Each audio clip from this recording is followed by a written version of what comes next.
बंधुगण आम भितर अनेक समय इच्छा शक्ति जागृत होता है एक निर्दिष्ट लक्ष्य हासिल करने तो बेले बेले अनेक समय देखा पाई था इच्छा शक्ति जो इच्छा भितर जागृत होता है अनेक समय इच्छा शक्ति को आम परिपूर्ण कर कारण आम जो पथरे जावा कथा से सठिक पथर आम जाइन था जहाद्वारा आम आम लक्ष्य स्थल में पहुंची पार था।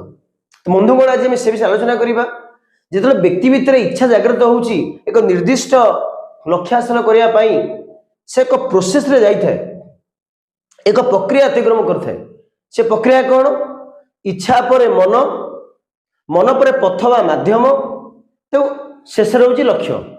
तेणु इच्छा शक्ति जो जागृत होची मन अनेक समय प्रभावित करए बेले मन ताकू सकारात्मक दिग आड़ नेला बेले अनेक समय नकारात्मक दिग नहीं था जहाद्वारा जो इच्छा सृष्टि होती से लक्ष्य हासिल करने प्रतिबंध सृष्टि करए। तेणु सर्वप्रथम आम मन को स्थिर करार अच्छी मन को मनरे संयमता आनबार अच्छी जो मन को आम मन को संयमता कर मन को आम निज संयम रखिपर निश्चित भाव में आम आगे जापर। तेणु मन को संयत रक्षा करी आम एक निर्दिष्ट पथरे जावाक पड़ो नेक्स्ट स्टेप हूँ पथ बा मीन माध्यम। तो आम एक निर्दिष्ट माध्यम जाकि लक्ष्य हासिल कर। तेणु बेले देखा जाए माध्यम हूँ गुरुत्वपूर्ण कभी माध्यम सठिक हो निश्चित भाव में आम जो लक्ष्य हासिल करवा से चिरस्थायी आसी था।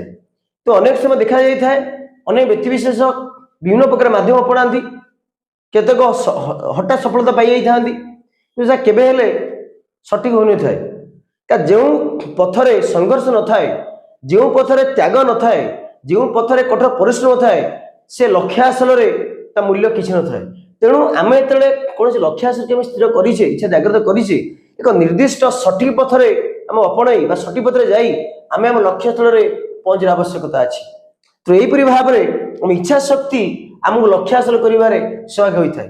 अनेक समय आम देखीचे स्वामी विवेकानंद हूँ कि एपीजे अब्दुल कलाम हूँ तो अनेक महापुरुष मैंने सी जो इच्छा शक्ति जागृत कर लक्ष्य हासिल जो पहुंची पथरे बाटर अनेक किसी समस्या से सम्मुखीन होती समस्त समस्या को सम्मुखीन हो आगू बढ़िया आगू से बढ़ी से सफलता हासिल कर।